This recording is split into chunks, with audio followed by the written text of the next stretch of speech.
These are bullets all day long. They got the Knight of Pentacles, the stress. He shot himself. There's the family attorney says the 23-year-old died from a gunshot wound to the head, and the manner of death was suicide. I don't know what he used. I know it's a rope involved. I don't know what he used that rope for. Let me see. The secrets. He's taking the secrets with him. You see the secrets? He's not giving y'all the information. Says y'all don't need to know it. You know? He'll go out with the secrets with the high priest there. He might be found on a Wednesday too. Ace of Wands. So I have no doubt in my mind they're gonna find Brian Laundrie, October 2021. I'm telling you, he's still. Hello, my loves. It's ttmg, the Tarot Medium Goddess here. Thank you so much for being here. Please do stop what you're doing and like this video. Go ahead and subscribe. Don't forget to tell me what you think about what happened in this case in the comments below. And do show your girl some love and share the video. I appreciate every single one of you. It's true. I love you, boo.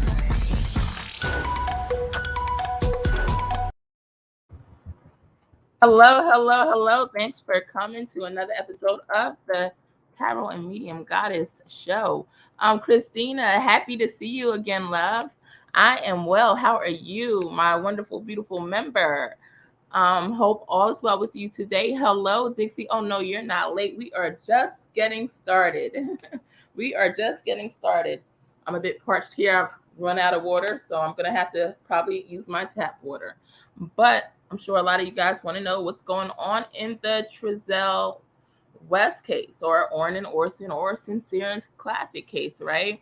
Where the adoptive parents, Trezell West and Jacqueline West, have finally been taken in, arrested, and charged with the murder of their adopted children, whose birth name is Cincere and Classic, who they renamed Orrin and Orson West. So let me get to the comments real quick. Good. Thanks for asking. Yay. And if anybody, I'm going to go ahead and add the StreamYard link in the comments below in case anybody decides to join me. Give me a second to pin it. I know that Trezell will be on here today, may co-host with me. Give me 1 second, guys. And the good news is I have the indictment for you guys to see what they have been indicted on. I do have the pictures of them in the courtroom, so we can see, you know, how they're looking, how they're feeling. So just give me 1 moment.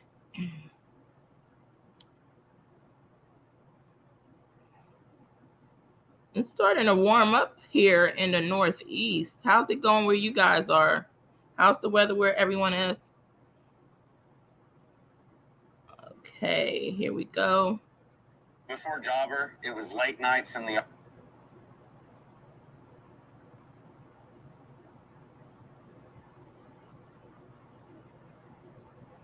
All right, so I'm going to start off with, hey, Jessica, how are you today? How are you, love? How's Shavonia? How's everyone? What time, what? Okay, so we're going to go ahead. I'm going to get this on the screen. And this is just going to give you what has been developing. It's only a minute-long clip, so just stay with me. Uh-oh, the audio doesn't seem to be playing. All right, Veronica, thank you. Starting off this hour with an update in the case of those 2 missing boys from California City, Orrin and Orson West. The adoptive father and mother, Trezell and Jacqueline West, have both been arrested on charges of murder.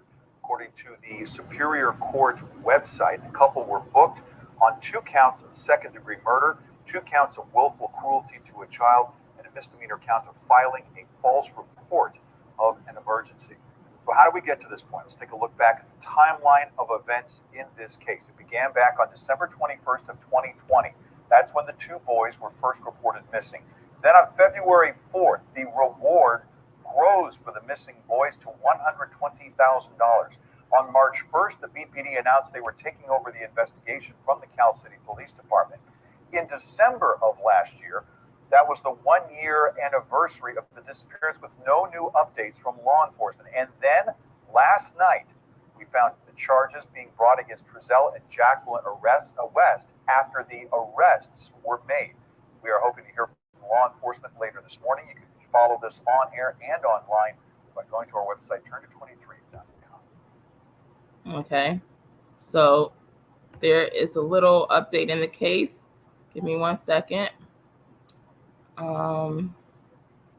And here's what the neighbors have to say about this case. Like I said, stay with me. I'm going to let you guys know how their children were forced to unfortunately take Orrin and Orson out. We begin tonight with the case of Orrin and Orson West. Law enforcement believes they now know what happened to the missing West boys and who's responsible. Kern County District Attorney Cynthia Zimmer confirming that there's sufficient circumstantial and direct evidence to believe that Orrin and Orson West were dead 3 months before their adoptive parents, Jacqueline and Trezell West, reported them missing in December 2020. The couple is now booked in jail and charged for 2 counts of second-degree murder, child cruelty, 2 counts of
Okay, guys, so let me get that off the screen.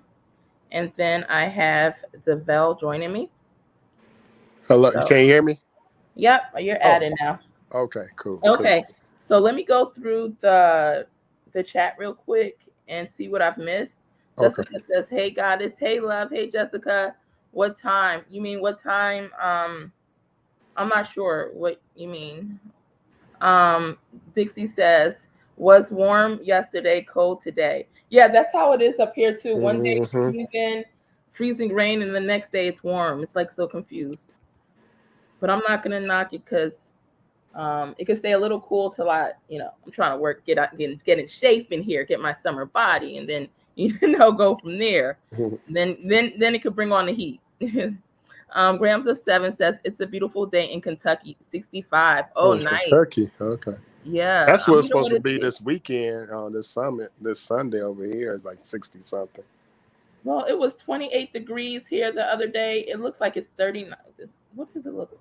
Yeah, I think it's 39 now, but it's still warm indoors. I'm inside. It's really warm. It feels like it's 60. All right. Dixie says no sound. Is it still no sound? My God. Hello. I can't hear anything. No sound. No sound. No Everybody sound. saying that? Oh, they said we did not hear it. Oh my God. Can you guys hear me now? Let me know if you can hear me now. I hate when this happens. And it shows that it looks like everything working. Yeah, it looks like, yeah. Hi everyone, just to let you know about sound. Okay, guys, I'm sorry about those glitches. All right, it's sound now. Thank God. You have sound now. Okay. What I try to do sometimes, I think it's when I like remove myself from the live in order for it to not echo when I'm playing back things. But I think when I remove myself, it affects my playback of other clips that I'm trying to share. So I don't know how to counter-react that that echo right now. I gotta figure it out. I'm sorry about that, guys. Anyway, so I have pictures, and I saw your message, Regina. It's all good. We got that. So okay, so I have some pictures to show you. Let me pull them up on the screen. It is Trezell and Jacqueline in court today. So here is Trezell. Not looking too happy, are we? Is that now these the parents of the adopted boys, or this some? Yes. Okay. All right. And what he does, and this is what he's done in the interview. Like I say, guys, I hope you don't mind me reiterating it, Trezell. It's just, people come in the chat and they don't have a clue, so they can, know. But so Trezell just has not, he lost his sight in 2011. So I like to describe things in detail. But the adoptive parents had on their masks, like when they interviewed like over a year ago and said they didn't know where the kids were, blah, blah, blah. You can tell they were up there lying. They had on the mask, and it was almost like a protection for them in a way too. You know what I mean? So you can't see their facial, right? Their face, exactly. So right now, a lot of people are not wearing the mask anymore, right? I mean, people are and people are not. But he's standing next to somebody. I'm not sure if it's his attorney, whoever she is. And she's not wearing her mask, but guess who's wearing their mask? Dude. Trezell is. Looks like he has something to hide. Looks like he wants to continue covering up what's going on. Breathe freely, because you know what? Where you're going, you're gonna lack fresh air for a long time. Okay. And so here is, unless they force the inmates to wear it, I don't know. What do you guys think? Tell me in the comments. But here's Doubt it. Huh? Doubt it, because they don't care. Yeah. I think it's because I think they're doing it. Hold on. Yeah. I think they're doing it because it's a protective layer. They're trying to cover up. They have something to hide. My opinion on the matter. So here she is now. Yeah, with her mask on. There she is in the courtroom. Jacqueline, oh, too bad. So sad. Whew, I hope they take care of you in jail, the rest of the inmates, But anyway, so I'm going to pull up on the screen I do have, guys, the indictment right here. Wait, here we go with the indictment, right? Here we go. And I'm going to read it off to you.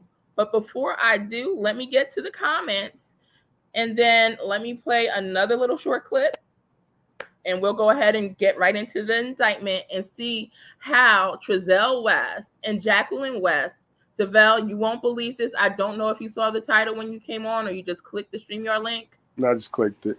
You just clicked it. You're in. Listen now. You ready for this? Mm-hmm. You ready for this? Yeah. They forced their children, their older children, because remember they had the 2 adoptive children and they had 2 biological children. Yeah. Mm-hmm. And guess what they did? They forced them to hurt them and to end their lives. You know, forced their biological kids to kill them.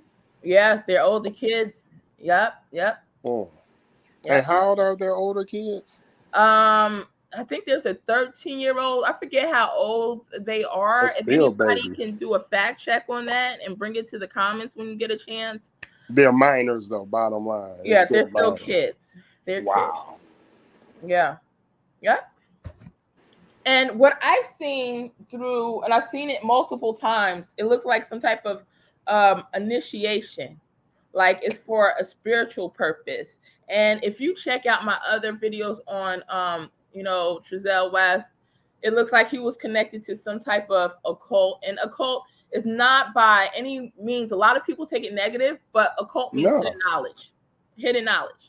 But it depends on what occult you rolling and rocking with, you know what I mean? Or not even that, where you're going with your occult, with your knowledge, you know. And people, they do get a bad thing about cult. When they hear cult, they think, it has the a only bad thing rap cult to it. means is it's just a shortened form of the word culture. That's it. Just everybody in the same. That just mean they're in the same, thing. Yeah. That's all. Now, just like you said, depend on what they're into, Yeah. And I know he spoke. I've seen his comments on YouTube videos where Trezell was going on about, the aliens and the UFOs. Well, shoot, half of us, we really don't know what's going on. I don't want to knock him for it. But what type of, you know what I mean, Devel? Like, I don't know what kind of a thing would require your own kids to. We're not feeling those aliens. We're not feeling those sacrifices, and we are not feeling that occult you are linked to. Not one bit. Exactly. And keep in mind, they were no longer, once they adopted the kids, which they had just adopted the kids, I don't know, months prior, they were no longer receiving funds for them, because remember, they were receiving funds. I'm going to go on to another live about this, but they were receiving funds for, fostering them. Once they took their last names, they didn't get paid for it anymore. Oh, right. Yeah, you don't. That they just your kids at that point. So, yeah, you're on your own. That's where they became the sacrifice, guys. Let's see what we're missing in the comments. Oh, by the way, now, I got to say this because in another 10 minutes, quote unquote, my little rambunctious man going to be in the house, okay? Man, my child. During the interview, I should play it now. Let me see. I played it I'm not going to play it right now. I played it time and time again. I'm probably going to play it on my next one. Trezell, during the interview, Trezell West, with the kids missing, his quote unquote quick kids, while they're doing an interview, around 2 minutes, 30 seconds, and he calls the boy rambunctious. If you find them, they may be a little bit rambunctious. The statement analyst in the Summer Wells case had brought up, anytime someone goes and says negative things about their kids while they're missing, that's a big red flag there. Because what was it? Candace Bly was saying, Summer, she just throws her toys everywhere like she always does. So it was going into negativity about the child, And when you have a missing child, that's not the first thing. Your heart yearns for them. It mourns for them. It's like, where is my child? Now, Devel knows that, I have, I was married for years. And we have, 5 kids. My 2 oldest were calm as can be, like I was in heaven. Everyone would say, isn't it hard? And I'm like, no, this is a breeze. It's easy. Parenting is easy. And my 3rd kid, he was calm like them too.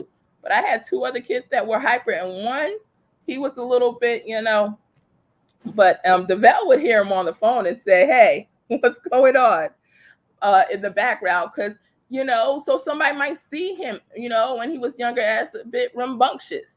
Devel might say it's not when he was younger, it's still whatever. But anyway, but that is not a word. I can't wait to see see him. You know what I mean? With all his hyper energy that he has.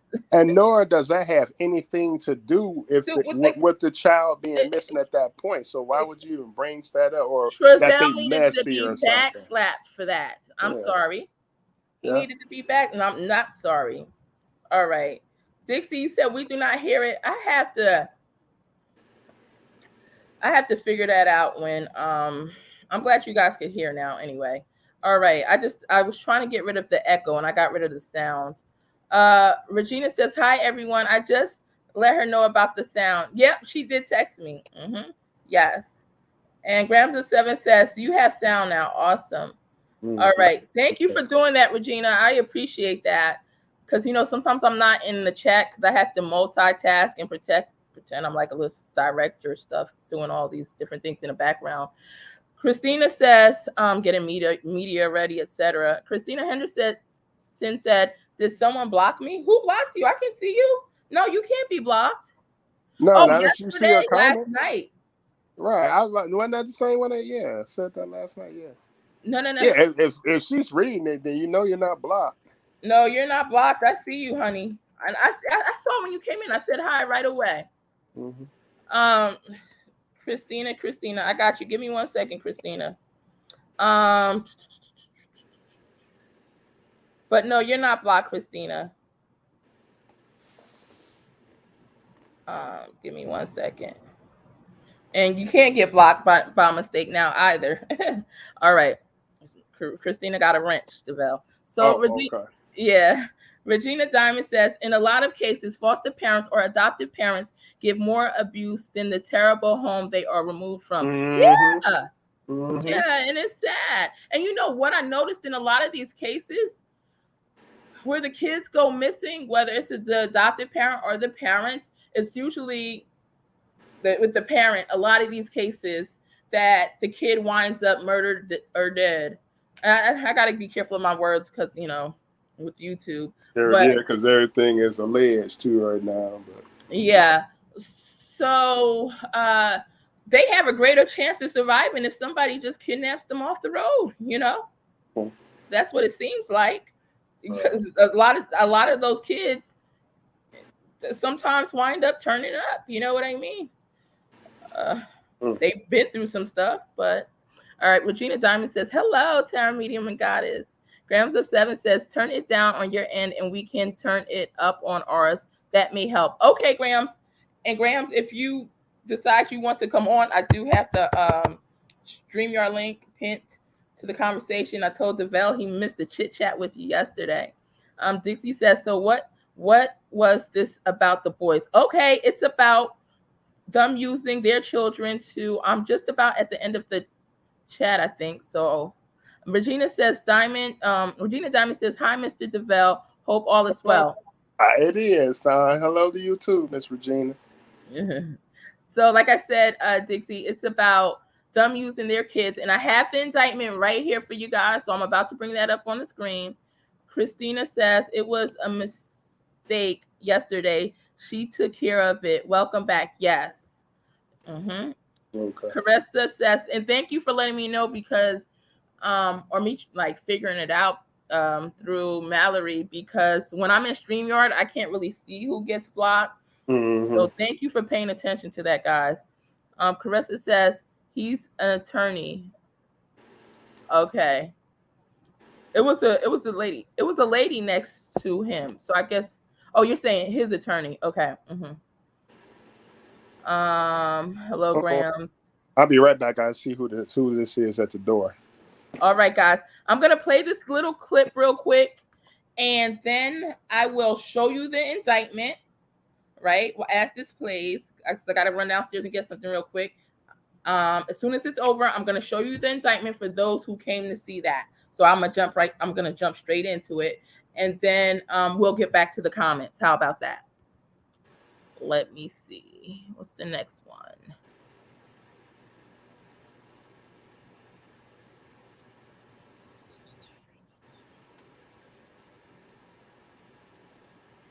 All right. Give me 1 second, guys.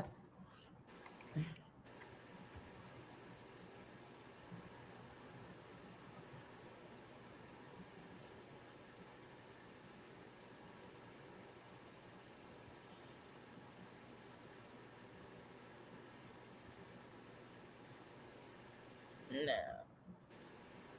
Thank you for joining us tonight for 23 VC News at 11. I'm Alex Bell in for Jessica Harrington. And the search continues for two toddlers from California City who were reported missing on Monday night. And now the FBI is involved in the search as well as the Kern County Sheriff's Office. 3 and 4-year-olds Orrin and Orson West, who are on your screen right now, they were reported missing around 5 p.m. yesterday. A search warrant was served at their foster parents' house today in Cal City, and the foster parents are still at police. Now, this was a year ago, but I still want you to hear what their biological mom had to say in this case. Quarters as of Tuesday, answering questions. Cal City police say that the parents are being cooperative and that law enforcement is not giving up on finding the toddlers. Police also say investigators are doing forensics exams on items taken out of the home today, and a search team that gathered by the house today spent hours looking for both of the boys, and the community is scared, confused, and angry, and so is the biological mother of both boys. They've been missing since 5 p.m. yesterday, which is, I don't understand. I don't understand. Dean says that imagining her boys are gone is a nightmare. She says that she misses them every day and is heartbroken that she isn't involved in their lives. Dean hopes that her children are okay and that she will be able to see them again. If they find my kids, can they just give them back to me? Whatever I have to do to work on it, to get them. I have a home, I have a car, I have a job, I have money. It's nothing to provide for them.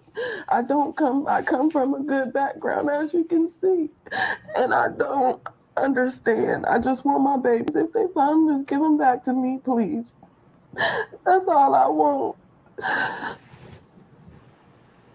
If they just find them, I just want my kids back to me. 23ABC did speak to the biological father of the two missing toddlers, who declined interviews and wished to keep their names private. If you have any information regarding this case, call Cal City Police at 760-373-8606. Okay, guys, that was really heartbreaking. That was really heartbreaking. So now I'm going to get on the screen, for those who came and just want to get straight into it, I'm going to get the indictments up, okay? So, Trezell, are you still there? Yeah, I just came. All right. Did you hear the mother, Trezell? The biological mother? Oh, that was a biological mother. Yeah. Oh, okay. She wanted to do whatever it took to get her kids back because she's like, she lost the kids because I think it was a broken femur or something. Guys, let me know in the comments, but I believe that's what it was. And the system didn't trust her after that and took them. But I guess if they were quote unquote rambunctious, like Trezell said, or let's just say highly active, things may occur. We don't know. But she does look like she really wanted her kids and she wanted a second chance. So it sucks that they got taken away from her like this. But right on the screen, I'm gonna read to you guys this. Yes, Regina, if you're watching, please like and subscribe to support the channel. Thanks. So now this is from Cynthia J. Zimmer, District Attorney, County of Kern. It says Eric L. Smith, Brian S. Deputy District Attorney, and it says 1215 Tustin Avenue, Bakersfield, California. It has the zip code, the phone number. Anyway, attorneys for plaintiff. It says Superior Court of California, County of Kern, Metropolitan Division. Guys, this is where we're going to get into how their children were used to take the lives of Cincere and Classic, known as Orrin and Orson West. So stay with me here. The people of the state of California, and it says First Amendment indictment. It says the plaintiff is the state of California versus Trezell West and Jacqueline West, who are the defendants. Now I'm going to get the next page of the indictment on the screen. Let me remove Regina's comment. Guys, please do like, share, and subscribe. Let me remove Regina's comment so you can see the whole indictment real quick. All right. So now the second page says, I don't know if there's a way I can blow it up, guys. I'm really not sure. So, count one, penal code, section 187, murder. So that's what the first paragraph says, right?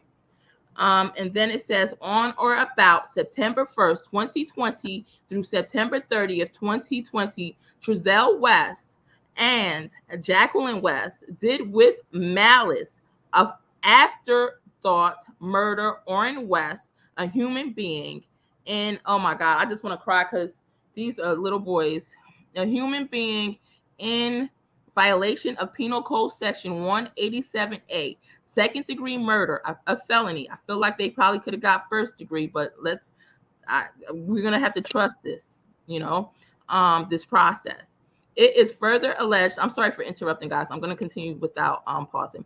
It is further alleged that the above offense is a serious felony within the meaning of Penal Code Section 197.7, Section C1. Circumstance in aggravation. It is further alleged that defendant Trezell West and Jacqueline West committed a crime that involved great violence, threat of bodily harm, or other acts, disclosing a high degree of cruelty, viciousness, or callousness with the meaning of California Rules of Court 4.421, Section A, Section 1. Now we're under that third subparagraph, guys, where it says circumstance in aggravation. It is further that the victim, Orrin West, was particularly vulnerable within the meaning of California Rules of Court 4.421, Section A, 3. So now we're in the fourth section of this page. Circumstances in aggravation. It is further alleged that the defendant Trezell West and Jacqueline West induced others to participate in the commission of the crime or occupied a position of leadership or dominance of other participants. I'm going to read that, guys, again. So here's the second to last paragraph of this page. There's about I guess 3 pages besides the first introductory page. All right, here we go. I'm going to read it again. I'm at the second to last paragraph. Circumstances in aggravation. It is further alleged that the defendant Trezell West and Jacqueline West induced others to participate in the commission of the crime or occupied a position of leadership or dominance of other participants in its commission within the meaning of California Rules of Court 4.421A4. Now, we're all grown adults here, and typically no one's going to influence anyone or try to induce anybody or put in a position of leadership to take another one's life, right? So as we continue, I'm in the last paragraph now. Circumstances in aggravation. It is further alleged that the defendant Trezell West and Jacqueline West took advantage of a position of trust or confidence to commit the offense within the meaning of California Rules of Court 4.421A11. Once again, all of this, I'm going to get further deep into this, guys, where the kids are mentioned. But this is right all here implying that it's their child as well. You know what I mean? Or it's their children. Because it's saying that they took advantage of a position of trust or confidence to commit this offense. So now we're going to go into the second to last page, the third page. Hold on. It says, Count 2, Penal Code, Section 187, murder. On or about September 1st, 2020 through September 30th, 2020, Trezell West and Jacqueline West did with malice afterthought murder Orson West, a human being. And some of these things are going to repeat themselves because obviously it's 2 people who are no longer with us, right? So a human being in violation of Penal Code Section 187A, second degree murder, a felony. It is further alleged that the above offense is a serious felony within the meaning of Penal Code Section 192.7 C1. Circumstance in aggravation.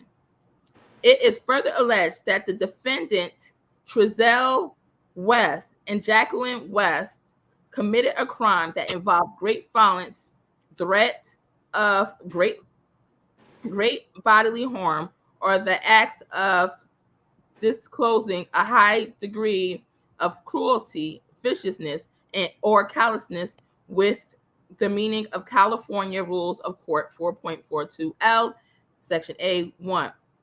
Circumstance in aggravation. It is further that the victim, Orson West, was particularly vulnerable within the meaning of California Rules of Court 4.42L, Section A3. Continuing on with the indictment, it reads, circumstances in aggravation. It is further alleged that the defendant, Trezell West and Jacqueline West, induced others to participate in the commission of the crime or occupied a position of leadership or dominance of other participants in its commission within the meaning of California Rules of Court 4.421, Section A4.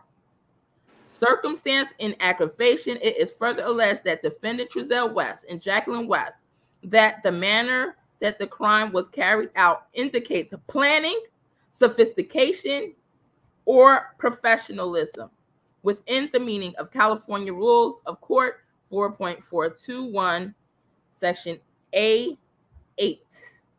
And the final page right here, it's in aggravation. It is further alleged that the defendant, Trezell West and Jacqueline West, took advantage of a position of trust or confidence to commit the offense within the meaning of California Rules of Court 4.421, Section A11. Count 3, Penal Code Section 273A. On or about September 1st, 2020 through September 2020, or September 30th, 2020, Trezell West and Jacqueline West did willfully harm or endanger Orrin West, a human being, in violation of Penal Code Section 273A, Section A, a felony. Circumstances in aggravation. It is further alleged that the defendant Trezell West and Jacqueline West committed a crime that involved great violence, threat of great bodily harm, or other acts disclosing a high degree of cruelty, viciousness, or callousness with the meaning of California's Rules of Court 4.421A1. So we have two paragraphs here. My little rambunctious is home. All right, so we're going to continue. I love you too, baby. That's how we treat rambunctious kids in this household. Okay, so circumstances in aggravation. It is further that the victim, Orrin West, was particularly vulnerable within the meaning of California rules at Rules of Court 4.421, Section A of 3. Last paragraph. Circumstances in aggravation. It is further alleged that defendant Trezell West and Jacqueline West induced others to participate in the commission of the crime or occupied a position of leadership or dominance of other participants in its commission within the meaning of California Rules of Court 4.421, Section A4. And thank God it's not triplets, or we would have had to go through that one more time. Okay, so now, and for those who are just coming in and have not seen them in court, here we go. We have right here, Trezell looking sad, just the way I like to see him. Moving on along.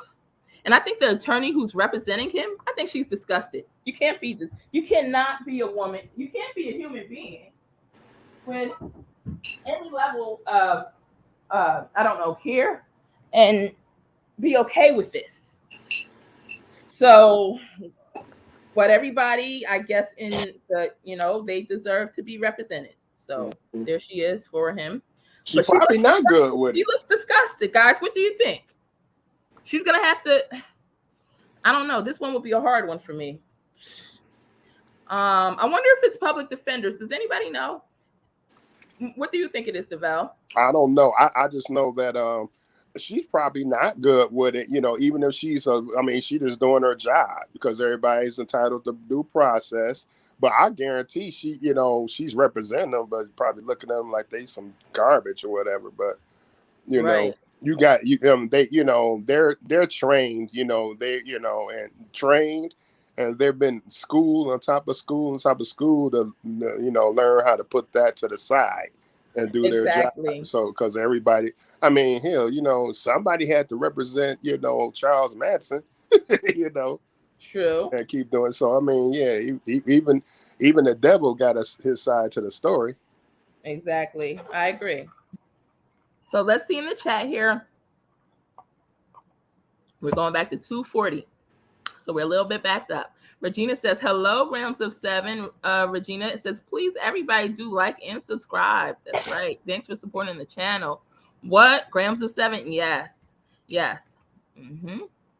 They made the kills kill them. What? It's all going to come out what happened. Yeah, it's all going to come out what happened. Dixie Ken says they made the kids kill them. What? Isn't that crazy? Rita Robinson, do you see how they died exactly? Hi, Rita. Not at this moment. I will have to do, I'm probably going to do another separate live to try to do a reading on it. It's high energy for initiation purposes. But initially, I was just thinking because of whatever religious, I won't say religious, but connection that they have in their spirituality that caused Trezell and Jacqueline to do this and kind of using the boys as a sacrifice. But at this point, I'm wondering if they were also initiating their kids into this, That part I'm wondering why they weren't charged with first-degree murder. I'm really wondering why. Because everything that is in the indictment screams first-degrry murder. Well, and they say that, because with first-degree murder, it has to be premeditated, but it does.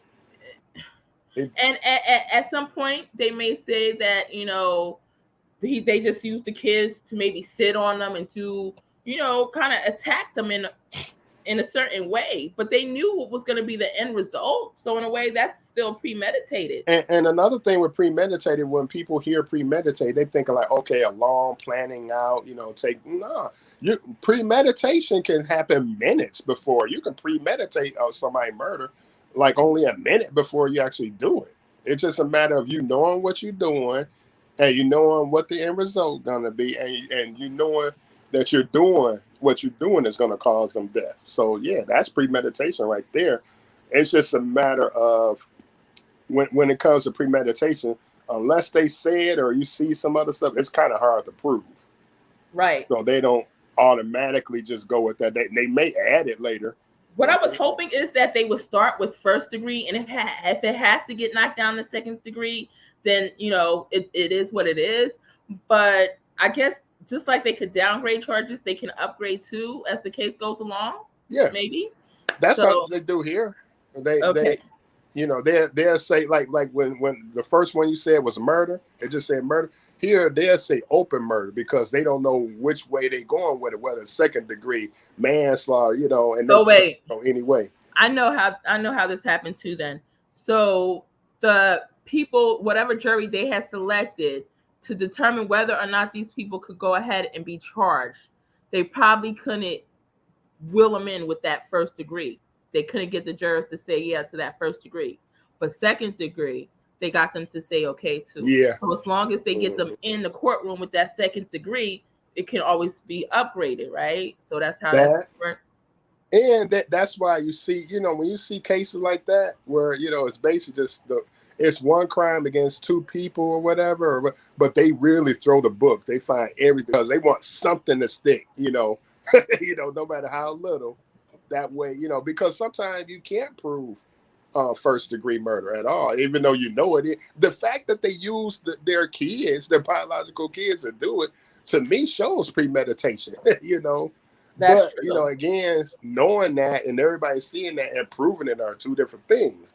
So Right. like sometimes, when they get 12 different people with different backgrounds get in a room and are forced to talk about it, stuff, and you got to be unanimous. That's a hard thing to do. So they throw a lot of charges in. They're like, out of that, something gonna get proven. Yeah, at least we have a starting point now. Right. So Lisa says that Trezell was victim shaming with that statement. Yeah, talking about rambunctious. Mm-hmm. That's some nerve. I wish my little rambunctious kid come here and give me a hug right now. Let me stop. All right, so grams of 7. DeVell knows how my one son acts up. So he's like in the background, I can hear him. That's not even funny. But it's true. That's the heart of a parent. And I don't know what the heck Right. what's up with Trezell. He need to get knocked out. Well, hold on. I'm grams of 7. This is hitting me so deep. My heart physically hurts. Yeah. I completely understand, Grams. Christina says, you didn't see when I posted my other message that I put on her? No, what message? On here? You put it on today?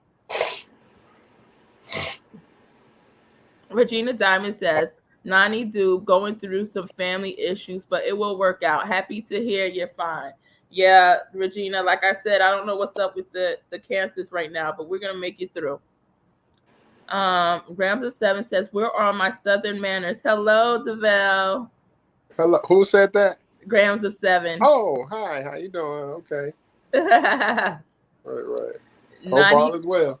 He said, hope all is well. But she heard you guys. I just want to see him looking a little bit more sad. He looks sad, DeVell. He does. But I need more. I want to see more. Anybody else with me? The sadder he gets, the happier I get.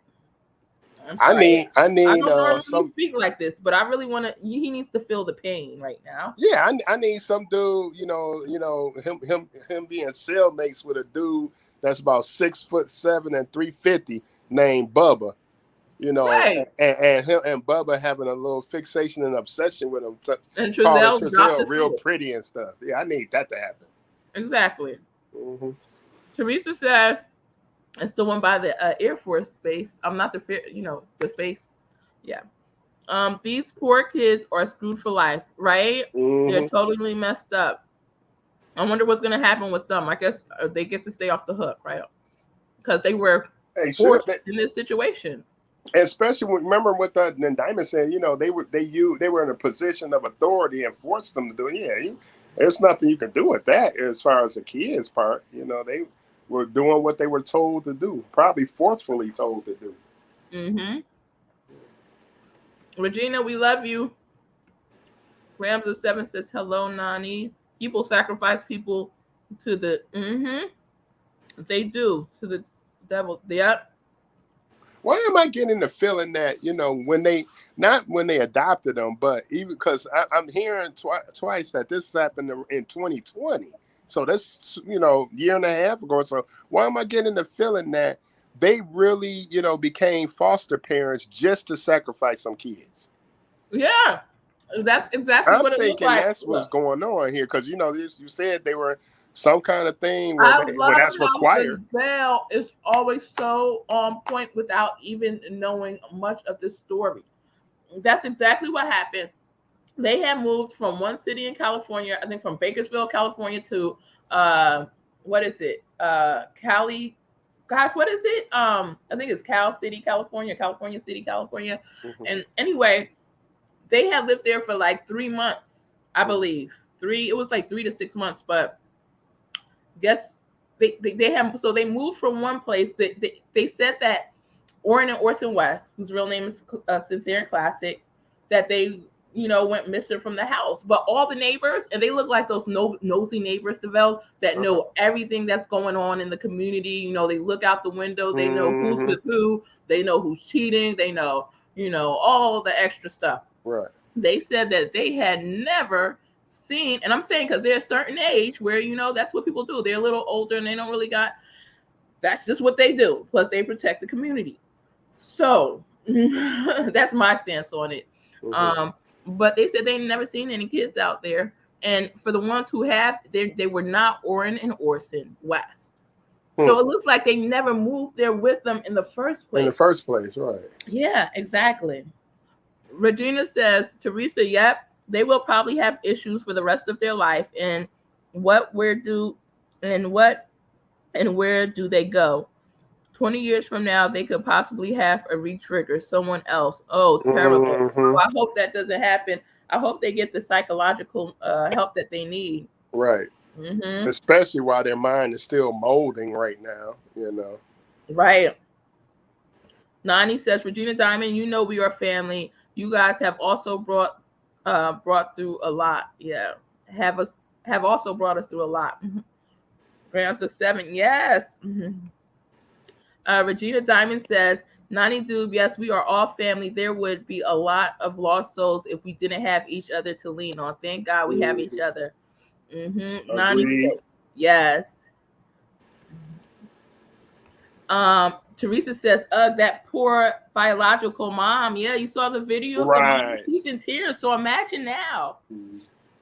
I don't know if the injury that happened to her son to have the state take them was, her, disciplining them, or if it was an accident or what happened. But she looked like she would have given anything to just get one more chance with her child. But isn't that what happened with kids? Let's just throw out, because I don't believe that she disciplined them and broke their leg and them. But let's say it was an accident. Isn't that what happened to rambunctious kids that young? They get in the act, they break stuff. Their legs, their arms. That's what happens. So I'm wondering why they took them from her in the first place. Now, my daughter used to have a lump on her head from running into the table and running into everything. Just always laughing all the time. You know what I mean? And they run around and they just things like that happen.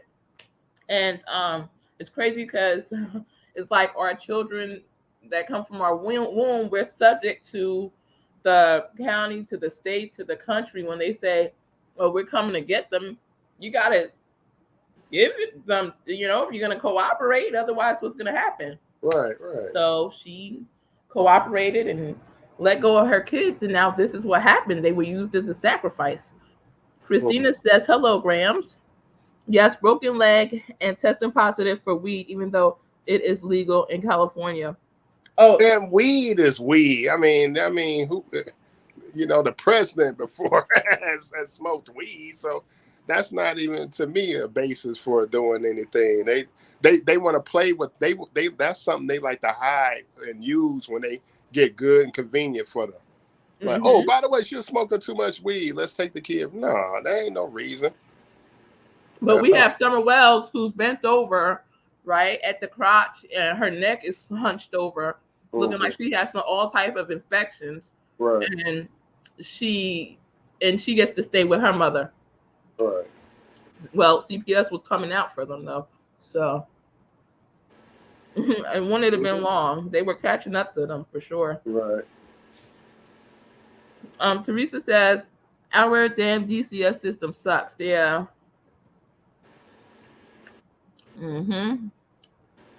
Rita Robinson says, "People sacrifice blood sacrifice to the devil for money on power of fame used in devil worship." Yeah. I had actually 3 cards that I pulled the other day. I need to go live and read on this case. And they weren't like the regular tarot cards. They were other type of cards. And I asked what was going on in this situation again. And I got, what was the first card I got? I forget what the first card I got. The second card was Mary Magdalene, which represented initiation. And the third card represented, it actually had the word power on it. So it's some type of power I guess they were hoping to get from this. Boy, were they duped. They were tricked. And yeah, it didn't work out like you thought it would, did it? Huh, Trezell? Nope, not at all. I wouldn't think.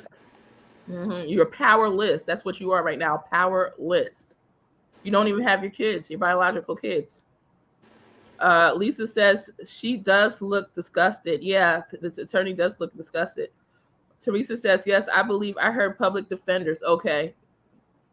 Good. It's Dixie says it's a job. She may not have a choice. Yeah, it looks like how far are we back? This sounds like we about like 20 minutes back in the chat. Yeah, it's 3:07. Alexa, what time is it? It's 3:22. Okay. Lisa says, I hope they are public defenders because Trezell's brother Jamal has money. Oh wow. Really? His brother has money, she said? Yeah, she said he has money. Oh. I think I heard of him before. Lisa says, I hope they are public defenders because Trezell brothers Jamal has money. Grams of 7 says, Dixie, hello. Lisa says his old social media show as very demonic and conspiracies. Yeah, Lisa, I checked out even, I might be able to pull it up again, but some comments that he made on YouTube, and yeah, it did appear that. Regina Diamond says, please like the broadcast. Would you guys? Would you stop for a moment and press the like button? I do appreciate it. Grams of 7 says, at Nani, yes, I believe together we have uncovered some stuff here. Yes. And Grams, I'm still thinking about what you asked me, the question you asked me last night. DeVelle, you might remember the question she asked me. That she asked? About the child? About me? Oh, right. All right. Lisa says, I'm sorry, guys. I'm stuffing myself with salad. But Lisa says, and there was a lot of domestic abuse and substance abuse in the home. Oh, was there? I didn't hear about that, Lisa. That part I didn't know about. Tell me that more. Part not surprising. I mean, not just with the wife, but with the kids anyway. I mean, they had been induced somehow. Some kind of fear going on. Right. Lisa says, yes, I'm cleaning as I'm listening. Grams of 7 says, Nani, I may have misunderstood you. Grand Bam, is that I think that's Grand Bam. I don't have my glasses. Hold on, I gotta squint real hard. Yep, that's Grand Bam. Says, Bubba gonna say, Trezell who? I didn't see any Trezell in here. And Bubba quietly disposed of the trash. I know that's right. Oh my God. And that would be after he already had his way with Trezell before that, too. Oh my God, that is so funny. That I love it. That's exactly what needs to happen. Yeah, Lisa said September of 2020. So all this, I think, so that's when they were reporting missing. So it was just a little bit over a year ago. Yeah. We just got year out and of a half. 2021, so. Yeah, because we in 2022, about a year and a half. Yeah, almost a year and a half. We just got into March, so maybe like a year and a quarter. October, November, December, January. Well, March. No, yeah. actually September, so a year and a half. Year and a half, yeah. Lisa says, it was everyone's theory and seems we were right. The boys never made it to Cal City. Yep, they never made it to Cal City. Thanks so much for everyone's support of this channel. Thank you guys for your support. Thank you for your likes and your subscriptions, and thank you for it all. Lisa says, biological mom was at work. It happened on the babysitter's watch. He was fussing, and she immediately took child to ER. Oh, okay, wait. And that still don't make sense to take the kids from her, unless it was something prior that happened that they took into consideration with that. Because nothing right now sounds like any kind of reason to take the kids out of the home. Right. But let me read that one more time so I can get it. Biological mom was at work. It happened on the babysitter's watch. I didn't realize that. He was fussing and she immediately took to childhood. Oh my God, I didn't realize that. But like you said, it's still no reason to take.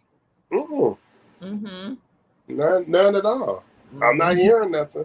So and if anything, let her just get another babysitter for now. Yeah, and question that babysitter a little to like really what happened.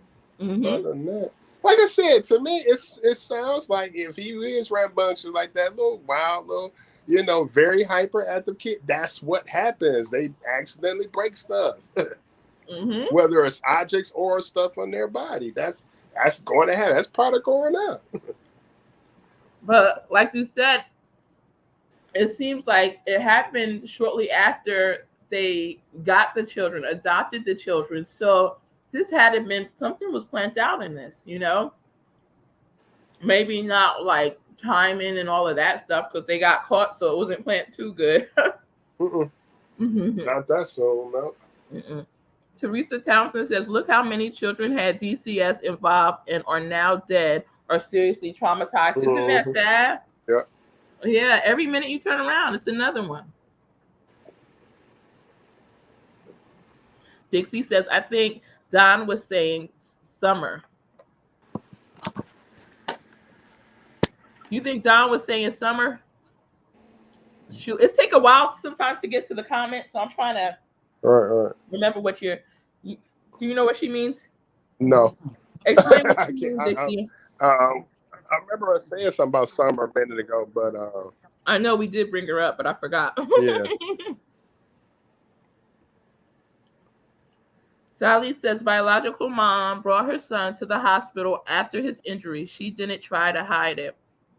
Right. Great point. I think it's times like that you rebel. Every once in a while, it's okay to rebel against the system. That would be one. But where are you going to go? You kind of want to take the kid and go to the forest and say, forget the government. They can't, you know what I mean? Because now look what happened. And it's like the child came from her, unless she like intentionally was causing harm. It's like, dang, what do you do? Leave Earth, I guess. take your kid and leave. Yeah. Leave Earth. Lisa Kleckner says Jamal worked for the NAAPC, but in Washington, D.C. Very cushy job. Okay, she's talking about the brother. Oh, that's how he got the money. Okay. All right. Yeah, I wonder. I don't think he can't get his brother out of this one. Dixie says, and we're at 324 Devel, so we're catching up because it's 329 now. Okay. Oh, hello, Grams of 7. I am Grams of 5. Laugh out loud, Dixie. That's funny. That is funny. Hilarious. So, Lisa Kleckner says, I have been following since day one. It is just hitting me fully now. Yes, yeah. It crushed me, earlier. Are you also following Summer Wells and Cody Bigsby? Yeah. What about Michael Vaughn? And Kyron weighs a lot on my heart too. They don't have a body for Kyron, but I think they need to do the same thing for Kyron Harmon. Devel, I did do a video on Kyron Harmon. I have multiple. I'm gonna do more, but that's where this stepmother, she was married to the little boy's dad, and she brought him to the science fair at his school one day, and she took pictures of him with a CSI shirt on, in front of the project. And somebody saw her leave the school with the little boy, who was he about 10? I forget at the time, but she leaves the school with him. But she says that she didn't leave the school with him. He went to class. She saw him walk down to class. But several people saw her leave with him. And he was never seen since. And what year? He was born the same year as one of my sons, 2002. And my son is going to be 20. That's my oldest son. 2002. Yeah, that's a 20-year-old now. Yeah, but he's been missing since, 2010. So he's been, missing since he was like 10 or whatever, or however old. 8. Like Yeah, 8. Yeah. And so and Terry Harmon is still walking free, and there's so much evidence like against I mean, him. multiple eyewitness accounts that he left with her. That's a big clue. In Portland, Oregon. And it's like the school, I can't believe they didn't have cameras, because this is 2010 and now it still should have been cameras up. Yeah. And yeah. Now with these two boys, now this case we're doing now, did they find the bodies, or is this a matter of a confession and stuff? And they still they didn't find the bodies. Okay. They're hoping to. And what people are hoping is that they take some type of plea. If they tell them where the body is, I don't know what they're gonna get. Regardless, they're gonna be locked away forever, I feel. Pretty much. Rita is cracking up at Bubba. Oh yeah. The laugh of my butt off faces and his real name, Bubba's real name is Jangaleg. Bubba Jingling.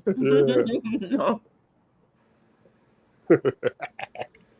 Grams of 7 says, I wanted to apologize for saying that live, but it was a simple flash of your grandmother holding a baby and looking down at you with pride to say, yeah, you already know I have her. Oh, Grams of 7. That's wow. Thank you. No, it was fine that you said it live. I'm okay with it. I'm picturing that now. That would be a lovely image right there, or something like that. Right? Beautiful. Yeah. I'm going to definitely think about it after this live. Regina says, she got the bullhorn out. 30 plus in chat. Let's match the likes with that. Thanks. Yes, guys, can you please match the likes? We have 33 of you guys in the chat. Can I get 33 likes? Right. I was trying to see what I could do. What do I need to do? Go live and do a backflip?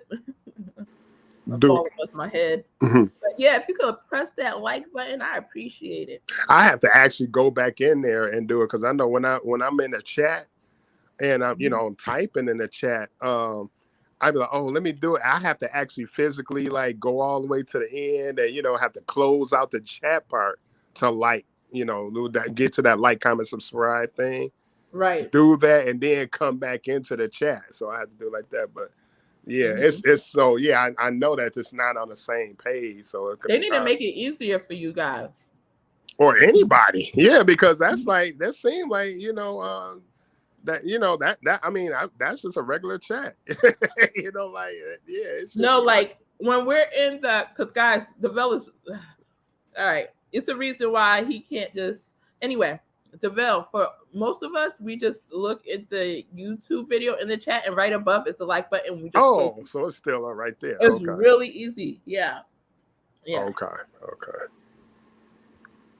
And Graham Bam says, Rita Robinson, thumbs up. Yes. Thank you. Dixie Ken says sexual assault. Yeah. Okay. Yeah. Sexual assault. With Summer. Lisa says Summer Wells, yes, still catching up on other cases. Okay. Do you know about Cody Bixby's case? You talking about me? No, I'm talking to Lisa. Oh. Cody is another one that is worth following. I'm going to type his name in the chat. Out of Hampton, Virginia. And that's what and this kind of a little bit remember the Cody's case, wherever the father was at. The parent, the same thing. The neighbors like, we never seen him out there, and they believe he didn't make it to that when he bought that new house. The father, he didn't make it there. The other kids made it, but he didn't. So it's like these is kind of similar, right? As far as that part, the kids not been missing longer than they were professed to be, missing like that. Yeah, months longer. They still, but the Cody's case, I think he had a custody hearing or a family court hearing coming out, right? And it would have been like, well, where's the kid?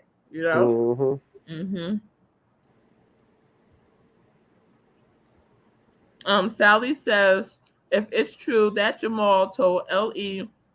he saw boys at Thanksgiving, he must be lying. Possibly. Wow. Possible, yeah, because that's after that's September, yeah. Yeah. Wow. So law enforcement. Ellie is law enforcement. Okay. Wow. So yeah, a lot of these people were definitely lying for their family members. Yep. And he had the and he got the money to like try to attempt to make it go away. That's what he's look like he's trying to do. Right. Regina says yes, a double axle backflip. Thanks everyone. It helps. Yes, it helps TMG build the channel for future broadcasts. It absolutely does help when you like the channel, especially because, like I stated in another video, there is the shadow ban YouTube does do where people just trickle in instead of. So when you press that like button, it kind of helps it to break through that partial shadow ban or whatever the heck they have going on with the restrictions, and it kind of puts it out there. And I feel like this case is worth people seeing. If you had come in towards the end, if you go to the beginning of this video, I go through the what do you call it again? The indictment, and I read through the whole thing for you guys. So people definitely need to see this. 38 people on the live. Can we please get 38 likes? So Lisa says Jamal's Facebook was the only readily available pics of the boys, but from Thanksgiving 2019. Yes. And the year before. Okay. Wow, that's crazy, right? That is crazy. So Orrin and Orson, not Orrin and Orson, Trezell didn't have. I didn't see with these boys. You didn't see any updated pictures. That's the thing. That was another big red flag, Trezell. Because every kids, they. If kids don't just up and jump in every picture like they normally do, parents still take pictures of about everything they do. So how come they don't have none, right? Yeah. Let me tell you, Trezell, this has been the hardest case for me when it comes to creating thumbnails for the for the little visual for YouTube or whatever, because you're supposed to be able to pull pictures. Okay. There is only like literally 1 or 2 pictures of each one of the boys, like 2 pictures of each one of the boys. It's like, is that their whole story? Where are their pictures? Can I at least get 5 that I can work with? Right. And so every thumbnail is the same old pictures. And which is sad because you know what? As much as I'm against Candace Bly and, playing a part in the role of her daughter Summer Wells' disappearance, at least she had some pictures. I'm not saying that I'm just saying I had some thumbnails to work with. Right. With this set here, Orrin and Orson West, the adopted parents took no photos of them. And then when somebody asked, where are the photos of the kids? Are they twins, Orrin and Orson? They were 3 and 4 at the time of the disappearance, so they're a year apart. Okay. Yeah. I think every once in a while I make a mistake and call them twins, but they're not twins. I don't know. I ain't hear you say that or nothing. I just, just the names are so close together that it sound like twin names. Yeah, well, their real names were Cincere and Classic, which kind of sound like twin names there as well, So let me check out the comments. Grams of 7 says, and this was only 4 minutes ago, Trezell. Okay. TTMG, yes, that boy deserves attention. He lived his whole life with none. Yeah, he lived his whole life with none. You know what? You're talking about Cody.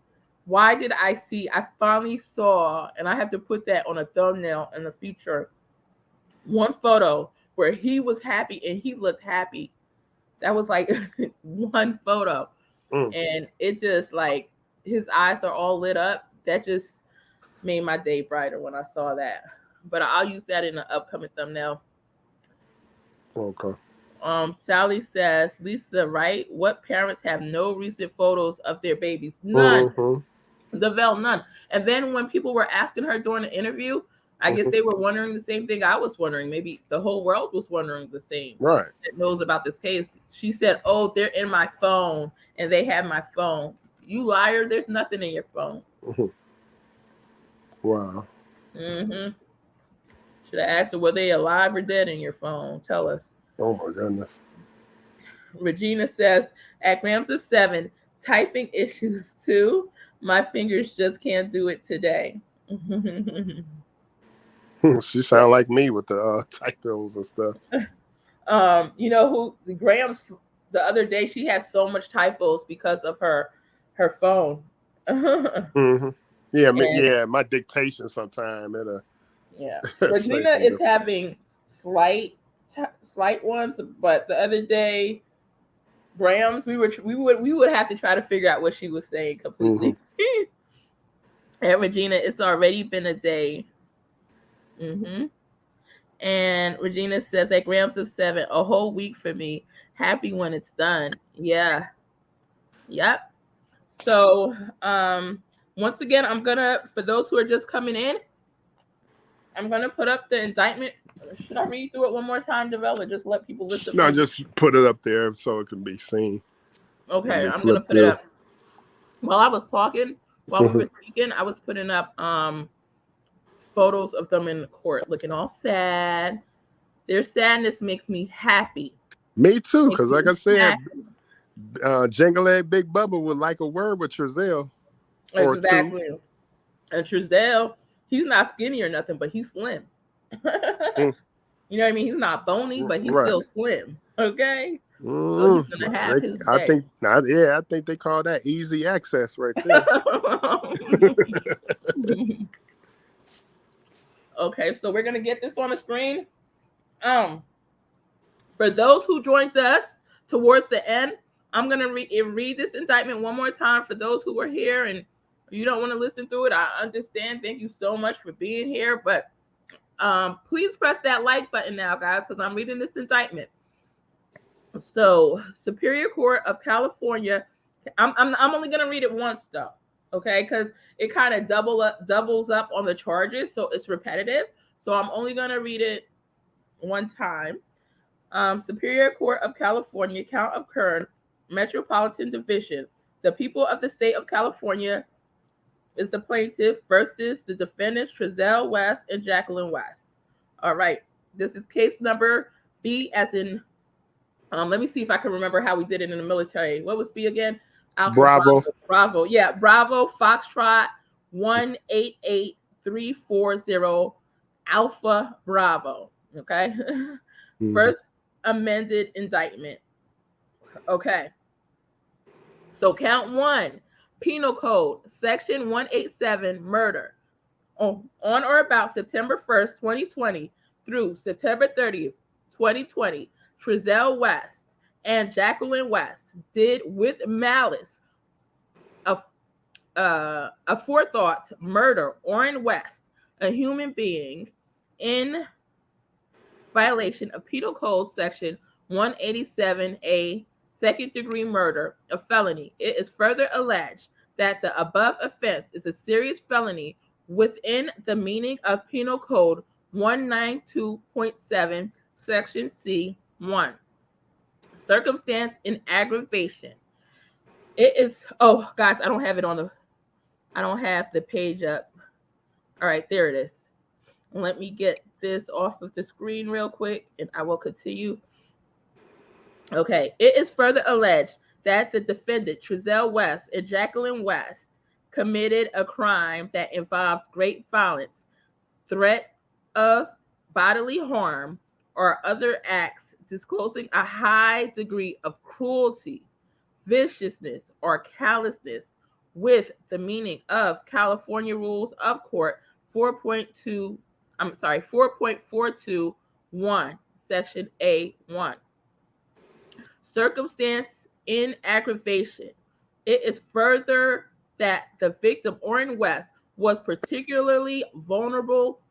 All right, the second one, guys, that I'm not going to read, it's just going to have Orson's name instead of Orrin's name, right? So I'm going to go ahead and I'm going to impose it here because it's already listed in this same indictment.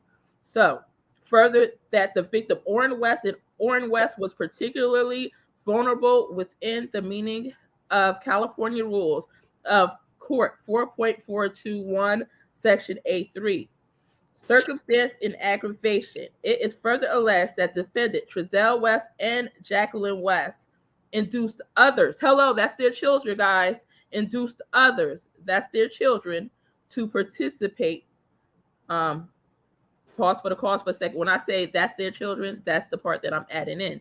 The rest is part of the indictment. So anyway, to participate in the commission of the crime or occupied a position of leadership or dominance of other participants in its commission within the meaning of California rules of Court 4.421, Section A4.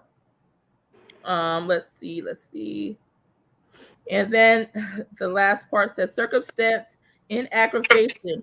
It is further alleged that the defendant Trezell West and Jacqueline West took advantage of a position of trust or confidence to commit the offense within the meaning of California rules of Court 4.421, Section A11. And then count 2 is right here, and that's what repeats itself. But I'm not going to read it because it's just repeating itself, right? So then let me see what the last page says. It repeats itself for the second person. The last page is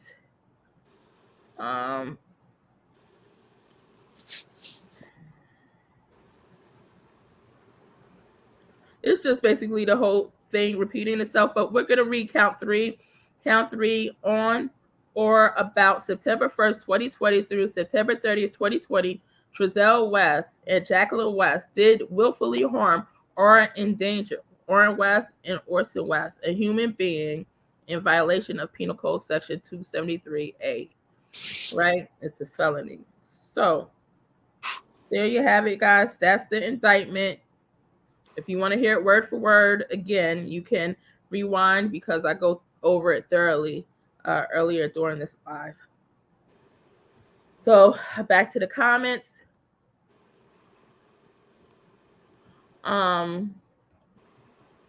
Regina says, well, first, actually, let me put their sad faces back up on the screen because that makes me happy.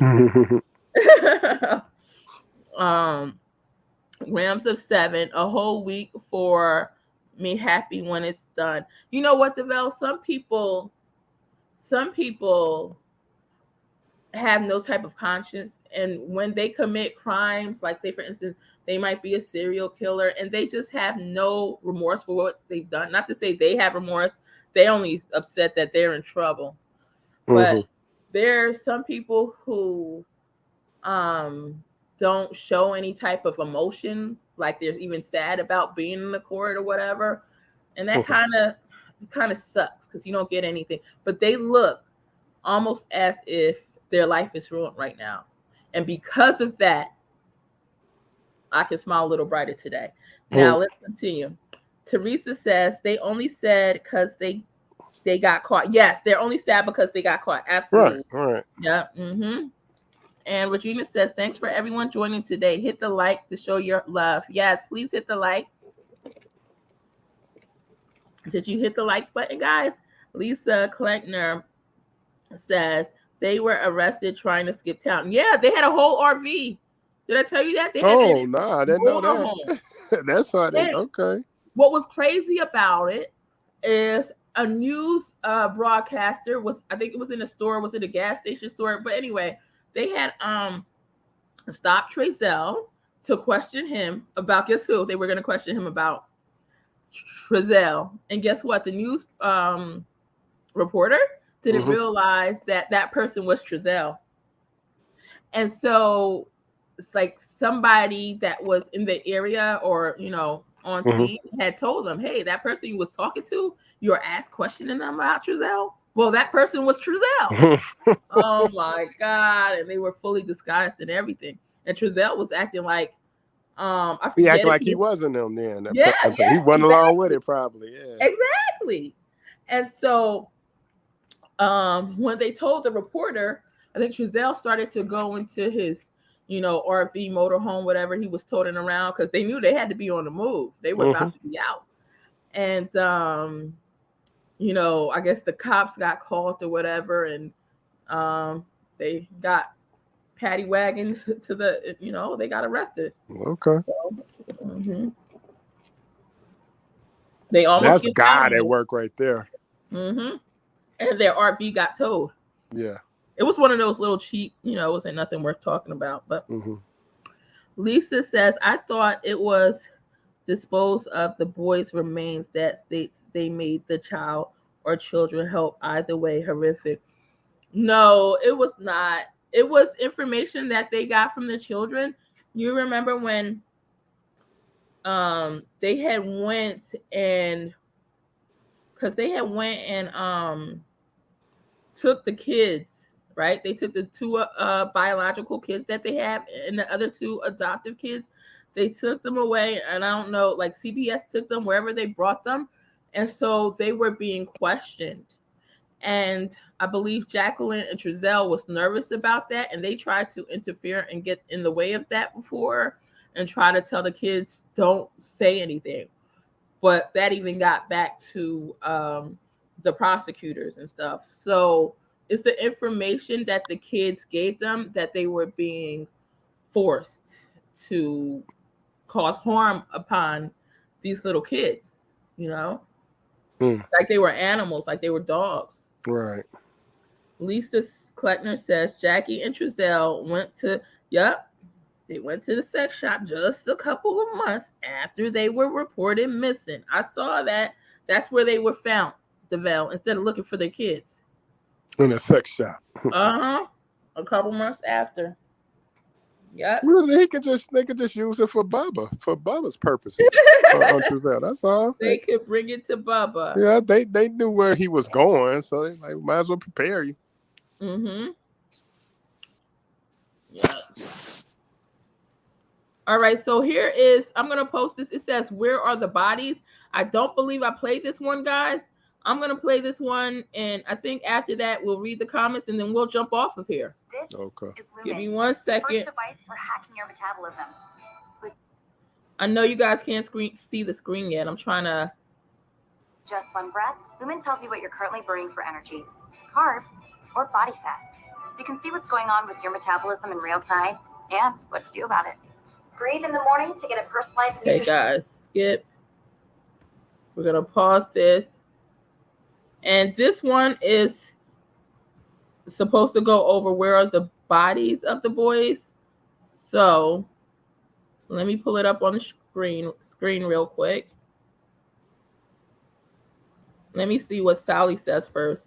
Sally says their lawyer is representing them pro bono. Oh, really? But somebody in the chat said that it was a public defender. So let us know. They are just demonic humans. All right. But so even then, that don't mean that person is, let's say it's pro bono. That don't mean that lawyer is down for them or nothing like that. That could be just him trying to get some experience. And, you have, as a lawyer, you do are not required, but it's, it looks upon you favorably if you have like one of those a year or every other year, a pro bono case. So it might be, he just doing that for his The Kern County grand jury indicted Trezell and Jacqueline. You good? Longer here that are dead. I'm trying. The Kern County. All right, let me see. All right, it's not even on the screen though. Hold on, let me put it on the screen, guys. Okay, here we go. Grand jury indicted Trezell and Jacqueline West. We have two small boys that we believe are no longer here that are dead. It's the murder of two innocent children. For the murder of Orrin and Orson West. And there will not be a resolution until these boys are brought home. There will be justice for Orrin and Orson. A good Wednesday evening to you, and thanks for being with us here at 5 o'clock. I'm Tammy Melchak. And I'm Jim Scott. Thanks for stopping in this hour. New developments tonight in a story we broke last night on 17 News at 5. the arrest of the adoptive parents of Orrin and Orson West. The two little boys first reported missing from their home in California City back on December 21st of 2020. Many of the missing pieces in this case started to fall in place over the last 24 hours, and today, the Kern County District Attorney revealed new details in the murder indictment handed down yesterday, along with the news we had all feared would be coming. Hey guys, I want to try something out because I'm trying to figure out how to stop the echoing. I'm going to remove myself from this live and I'm going to play the tape. Let me know in the comments if you can still hear the video as it rolls. If not, tell me you hear no sound. I'm trying to troubleshoot at the same time.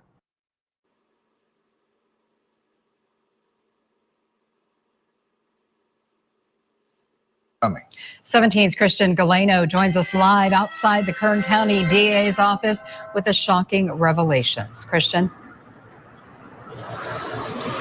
Jim and Tammy, well, the fact that knowing that little Orrin and Orson West are actually dead is tugging at the heartstrings of many in the community. And it's that exact same community that prayed and searched for months for the two missing brothers. Tonight, they're directing their anger towards adopted parents, Jacqueline and Trezell West. 14 months ago, Jacqueline and Trezell West stood in front of their California City home and pleaded with the community to help search for their missing adopted boys. And that's all I want is to find a baby. You understand? And I hit a bunch of corners. I went down this street. I turned my light on. I searched. I called their names. Comfort hearts now in the name of Jesus. For more than a year, the community prayed the boys would return home. They searched and raised reward money. Little did they know authorities had already uncovered a huge piece of the case. The investigation has revealed that Orrin and Orson West are deceased. The investigation has also revealed that they died 3 months before their adoptive parents reported them missing. This is not the outcome that we and so many had hoped and prayed for over the last year. This is not a resolution in this case. And there will not be a resolution completely in this case until these boys are brought home. In the past 24 hours, several charges were filed and both parents were arrested. Hours before that arrest, Trezell West was tracked down by 17 News at a post office in Edison. Witnesses report seeing him take off in an RV that was found Tuesday evening about 17 miles west of Bakersfield. That is where the arrest took place. For more than a year, worried people all over the country have asked, where are the boys? Now, a different question. The question is now, where are the boys' bodies? We want to be able to bring them home and give them a proper burial. Have the bodies of Orrin and Orson been found? And the answer to that is no. Many more questions still remain. Yes. Are these the only arrests that are going to be taking place in this case? Is there plans to bring in anybody else or to arrest anybody else involved in this? If I had those plans, I probably wouldn't tell you, but I can't tell you anyway. It's a good question. I don't mean to be trite, but I'm not going to comment on that. It's painful for the family. These are kids that didn't even have a chance in this world. So I'm just, I don't know. The little to no words that the biological family are left with are sending a strong message to Jacqueline and Trezell. Do the right thing. If y'all couldn't do the right thing before, do the right thing now and tell us where they are. Now, that news does come with much heartbreak for the biological family, and they've informed us within the last hour that they've decided to organize a last-minute candlelight vigil tonight at 6 o'clock at the Liberty Bell in downtown Bakersfield. We will be there bringing you live coverage as well during our 6 o'clock hour, so make sure you tune in as well. For now, reporting live in downtown Bakersfield, Christian Galeno.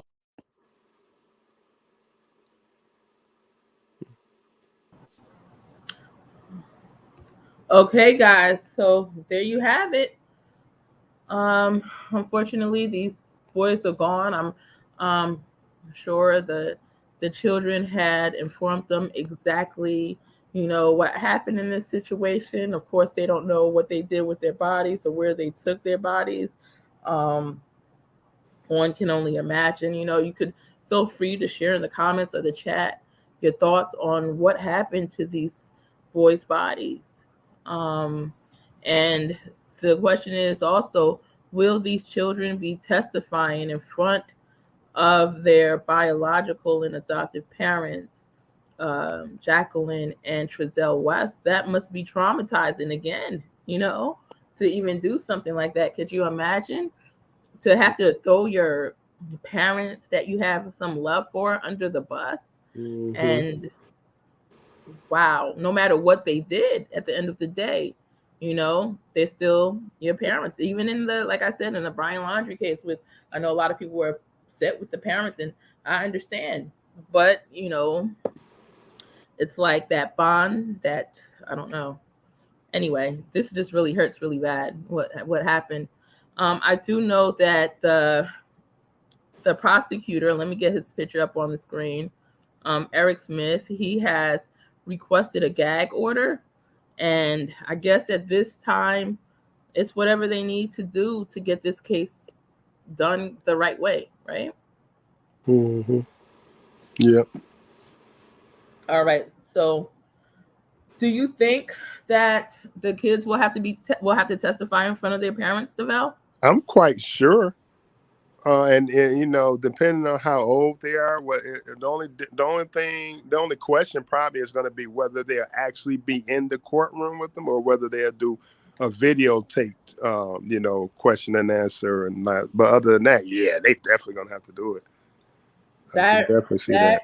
That is mental. That can cause a lot of different psychological problems. Well, and the only way they won't have to do it is if they somehow cop a plea somewhere, right. And it don't go to trial. But if it goes to trial, they're star witnesses. There's no way they're not going to testify one way or the other. It was like, what did they do? Did they have these kids sit on them? Like what? Mm-hmm. Mm. Okay. Yeah, them parents, they need the death penalty, and I'm just mad that they don't have the electric chair no more. That's what they need, the electric chair. Yeah, some are saying, because in California, they took the death sentence away, but some are saying for this particular case, they should let it be allowed. And it's not even that they took it away. It's just a moratorium. I can never say that word, moratorium on it right now, where they're pausing it because they had a few years ago, they're wondering whether it's cruel or unusual punishment. They have that in different states every other decade or so, wondering if the death penalty is cruel enough, and they stop them for a minute. Then once they defeat it, they go on and start getting people again. So that'll happen again in California. Although California is so liberal that they actually may end up stopping it. It's just on a moratorium now, but they may actually get rid of it. Who knows? If any state would do it, I could see them getting rid of it.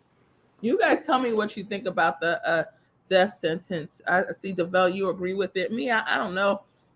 I wasn't too much always a fan of it, only because even if somebody deserves to be behind bars for a long time, I'd rather watch and enjoy watching them suffer. Pass me the volume so I could cut the remote so I could cut up the volume. I want to see every second of their suffering. I'm all for the death penalty, but I like how Texas does it, because Texas they get rid of them a lot, but they have a rule where if more than 3 people witness you doing what you're doing to get the death penalty, you go straight to the front of the line. Like, really? That's justice right there. And I like how they word it, more than 3, because you could get 3 people to lie. And so, I wouldn't understand. I wouldn't like that if you said 3 people, because I've seen cases where 3 people all were lying to, against this one defendant, and they got a sentence, based on it. But more than 3, it's going to be hard to get 4 or 5, 6 people to lie and say this person murdered when they didn't do it. So in that case, and they, not only do they get it, they go to the front of the line like they ain't playing. Like in the old days. So I do.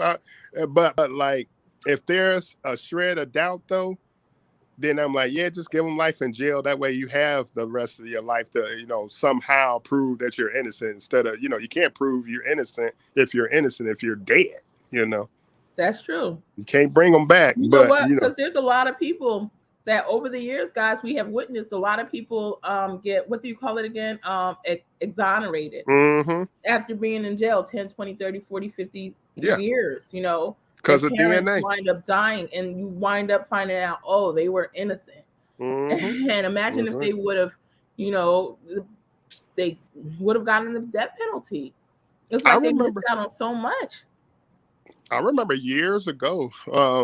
I remember the girl that used to be her name Jenny Jones, a talk show host or whatever. Yes, that was my girl, Jenny when Jones. I couldn't stand her when she got silly and then when she got put. But before she got silly and doing all that, she had a serious issue. One day she had about the death penalty, and she had on a panel. These were people who were, months, days, in one case even hours from being executed, and then some evidence came in that cleared them.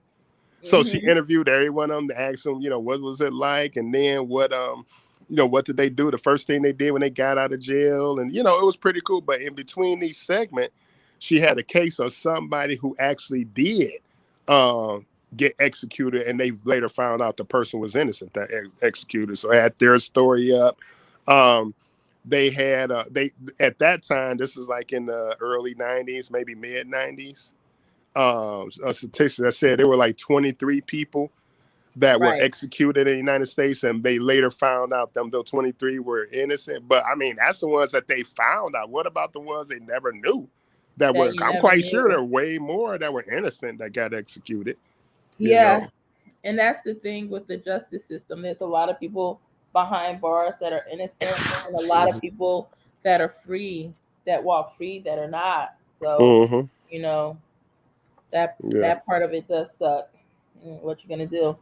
I remember the one. I mean, they all were those crazy cases, when they got free. But there was a one black gentleman who was about to get on the electric chair for something he didn't do, and they actually had shaved his head, and they had given him or attempted to give him his last meal. He like, I ain't taking the last meal. I'm about to die anyway.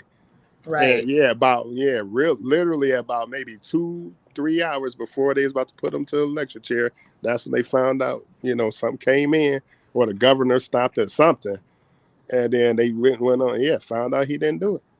That's crazy. That I'm quite sure he was going through a whole bunch of stuff, like heart racing and just everything, and it probably took him months to like calm down from that, Right.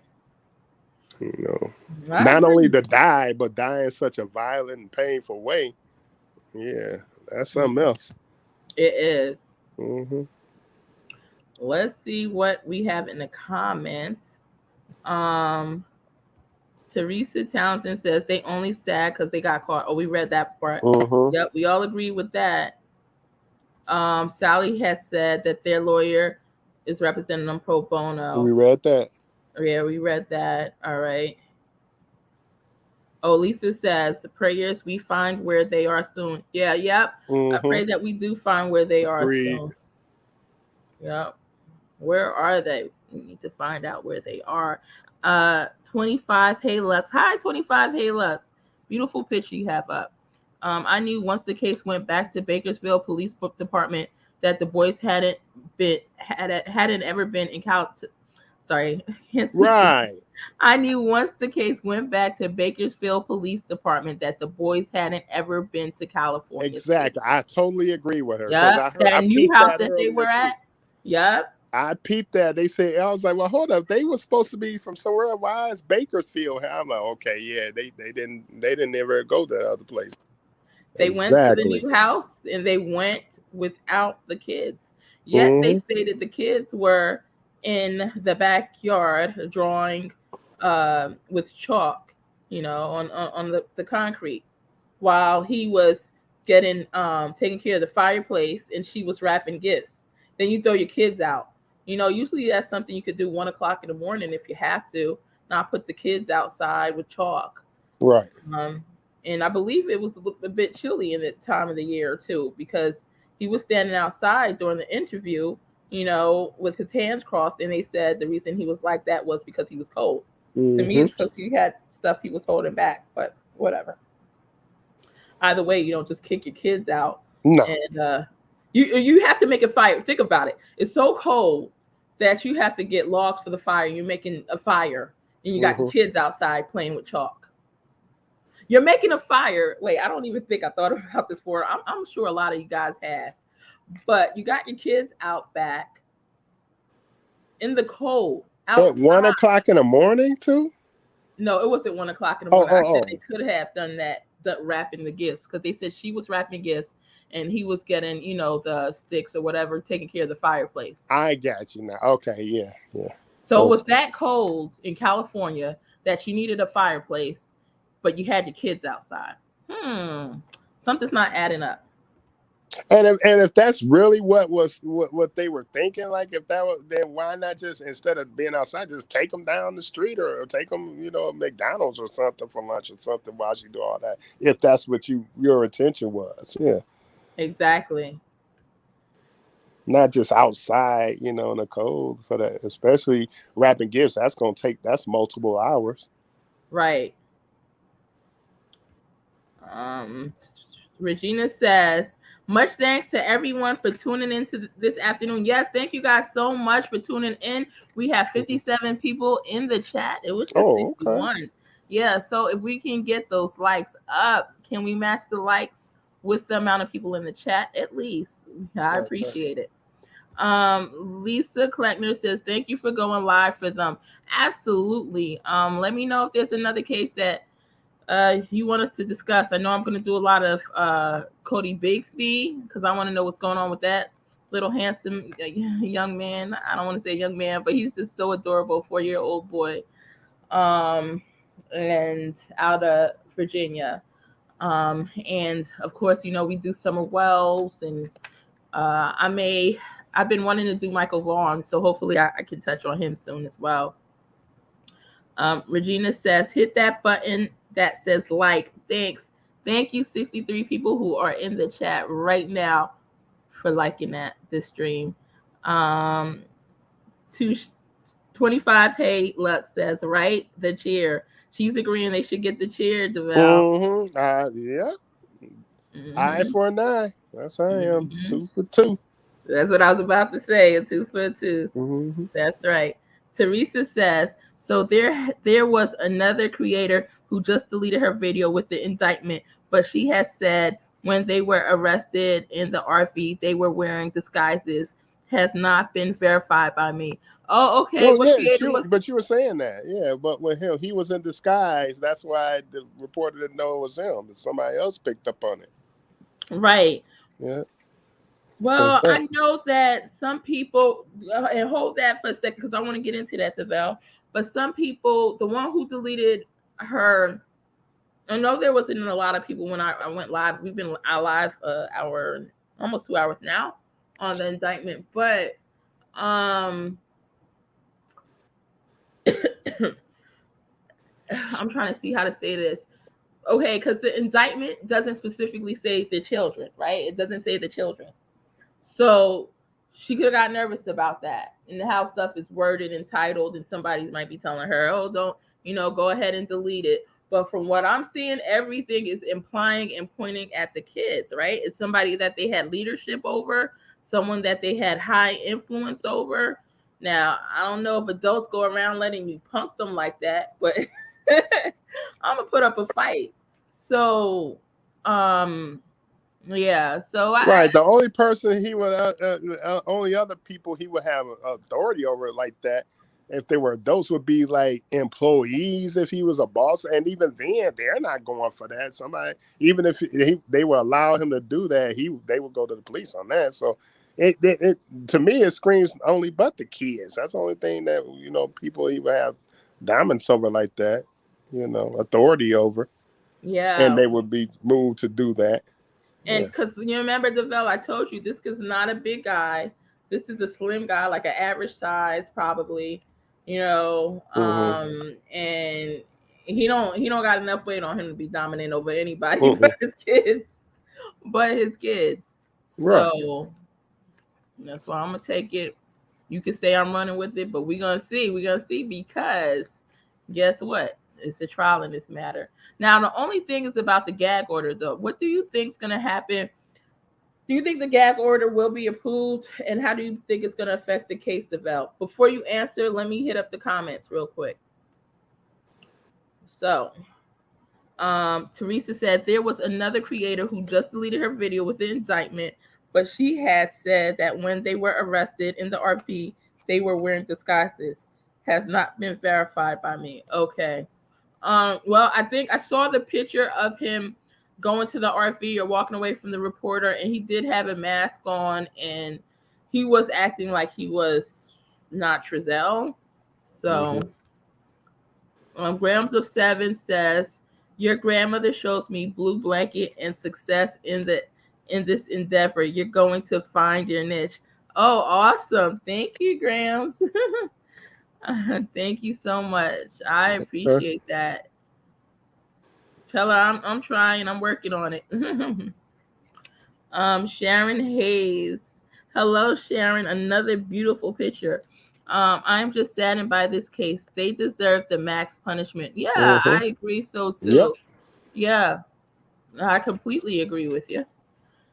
All right, so Trezell, tell me what you feel about the gag order that I'm gonna put him on the screen too, that the prosecutor Eric Smith is requesting. Oh, that was my question. Like, which lawyer? Oh, so it's a prosecutor requested?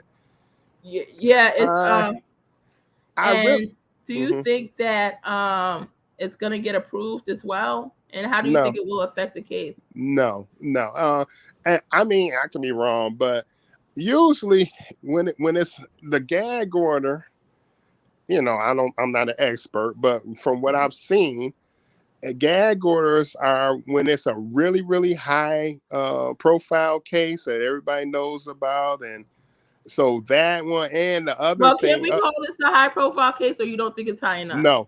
No. Okay, because you definitely only know about this through me, probably, right? Right, and that's what I'm saying. And the only people will know about it is people out there in Bakersfield, because I haven't, that's not nothing that's. So when I say high profile, basically either a celebrity case that everybody knows about, or if it's a national, something that's garnered national attention, one way or the other. The other way they would grant it is if it's some sensitive information that they do not want leaked out into the news or the public that will compromise the case in one way or the other.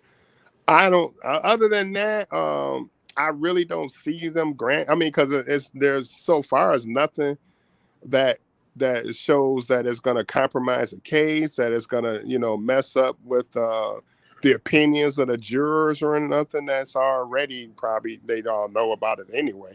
So no, I mean I don't see it happening. Although it's not necessarily like the high profile case, it may be high profile towards let's say those in that area, immediate area. Well, that's what I said. Yeah, everybody in California or even in that county, yeah, it's high profile. And those who follow like true crime stories, maybe online on YouTube. Right. But that's not high profile enough, is what you're saying. No, not to warrant a gag warrant. No. Like I said, unless, and so since it's not that, I'm thinking like unless if they order if the judge orders it, that means it's some information that they really only want let out in court and for nobody else. Right. So but other than that, no, I don't see that happening at all. Like I said, I could be wrong. I'm not an expert, but I mean, in my opinion, I don't think they're gonna order. You are a life coach, Trezell. You are an expert. I am just a regular man, just a poor blind black man in Detroit trying to make it. That's all. Who once had sight. And you sight. never know, may regain it. So I mean, I may regain it. I will add, even though I'm not a life coach, quite the handsome devil. I will admit that. Yes, he is. Yes, he is. Okay. So what we're gonna do is, we have 2 more comments. I'm gonna read those. We're going to watch a quick, because I do have a 5:30 appointment, guys, and it is 4:20 p.m. here as we speak. And you guys know I run a bit late to everything. Even this was my first on-time live ever, guys, ever. Like to the second. I was so happy and proud of myself. But anyway, so I'm going to read the 2 comments that I see right here left over. And then we're going to play this 3-4 minute clip, touch on, have a little quick conversation, touch on the comments, and then go. Okay. So let's Grams of 7 says, my guess they don't last long in jail. Right. I don't know how they're gonna do Especially it. Trezell. They don't even look like the type, you know. They look like somebody you can. It sucks, man. It really sucks. That's why you can't judge anybody by appearance. They do look like soft, probably. Yeah, they look soft. Exactly, they look soft. Thank you. I'm quite sure they look soft. He sounded soft. Yeah, they absolutely do look soft. You know. So let's go ahead and see what Teresa Townsend says. They may because the other children are involved. Yeah. Great. She said they may do the gag order because the other children are involved. What do you think about that, Trezell? That's a possibility. I still don't, because I took that in consideration too. I still don't really see that aspect of it. I mean, like I said, I could be wrong. I mean, Right. I'm not, you know, like I said, I don't know it all or nothing, but just in my estimation, I'm still not seeing that being enough. Right. Per se, but yeah, it's a possibility. It is. And of course, too, depending, and this is another thing I haven't even considered too, and this may swing it the other way. Everybody, when it comes to court and trying to keep things, from being compromised from jurors. Everybody talk about the jurors, what they know, and hopefully they ain't read no news, which everybody reads an article about a scene, a TV, so they can't be totally. But no one ever talks about the judge and what the judge supposed to be impartial, but they are humans too. And so they done seen and read it. They got their opinions on it. So depending on who the judge is and how. Well, you know what? In this case, 3 judges recused themselves, meaning that they already have biased opinions on it. Then exactly. So you know exactly what that is. Yep. Mm-hmm.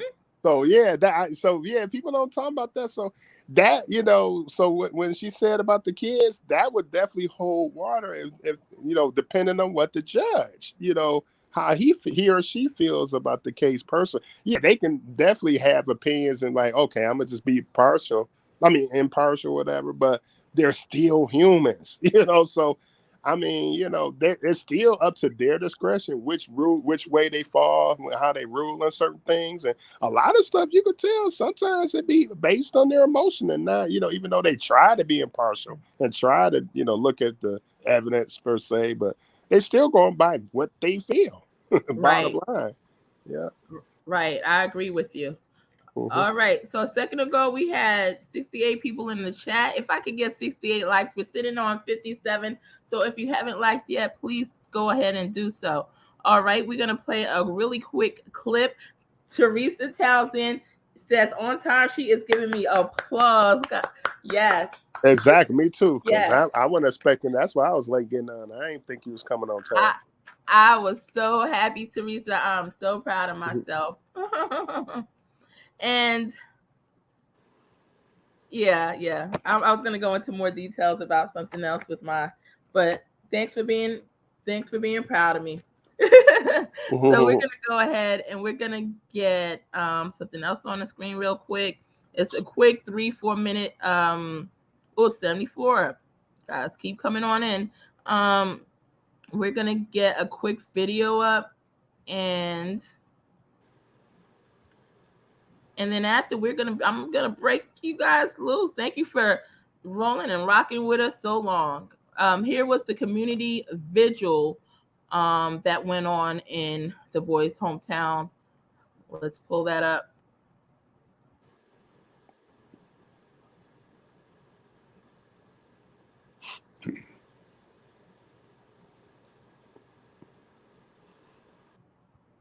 Oh, I have to get that. And we now join 17's Christian Galeno in downtown Bakersfield as the community gathers in memory of the West boys. The biological family of the boys is in attendance tonight. Christian, good evening. That's right. Well, we are gathered outside of the Liberty Bell here in downtown Bakersfield, where the community has come together just hours after we learned the news that Orrin and Orson West have been confirmed dead as well in the missing case of both of the missing brothers as well. As you may remember, they went missing back in December of 2020. December 21, 2020, out of the California City home of their adoptive parents. Now, the community has gathered here, just hours after learning of that terrible, terrible news. It's one of the worst news that they unimagined or did not want to hear as well. Well, joining me now is Kiki Hort. She's actually the biological aunt of both of Classic and Cincere. Kiki, thank you so much for joining us here today. It's been only a couple of hours that you guys have actually learned about the news and have gotten the confirmation of this. Obviously, it's very, very difficult for your family. What is going through your mind right now? What has the family said so far? We're happy and sad at the same time. We already kind of knew this, but this is not what we wanted. We really wanted to bring them home to us. If they could have came home instead of this, it would have been better. A loss of another nephew and now them is really hard. It's like bittersweet. We don't know how to take the situation right now. We're just numb on the inside, just trying to get it over. We just want them home to give them a proper burial, and it's hard right now. It's real hard. We really don't know what to say right now, really. You guys have had a lot of community support. Obviously, this is evidence of that as well. People have come out to pray with you guys, to search with you guys as well. Everyone here is gathered because this case has sort of touched them one way or another. How is being gathered here with the community tonight sort of helping you guys to heal after that confirmation and that news that you guys learned today? The love and knowing that we're not alone. We've never been alone since day one. The community came out and helped us since day one and never left our side. We had bad allegations towards us, but we kept going because we knew it wasn't us. We appreciate the whole community. Without you guys, it really wouldn't have got this far, and we really, really appreciate you guys and the love that you give to us. We really do. All right, Kiki, well, thank you so much for joining us here today, and so sorry for, that news that you guys had to receive as well today. Well, this vigil just started a couple of minutes ago as well, and there are members of the local chapter of the NAACP.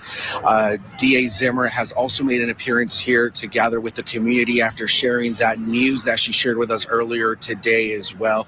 And the community has just started to arrive in the past couple of minutes as well, so if you do want to come down and really just be here as part of the community, you are more than welcome to. This candlelight vigil will be starting in just a couple of minutes. Like I said, there's over 40 people here gathered in front of the Liberty Bell in downtown Bakersfield. For now, reporting live in downtown Bakersfield, Christian Galeno, 17 News.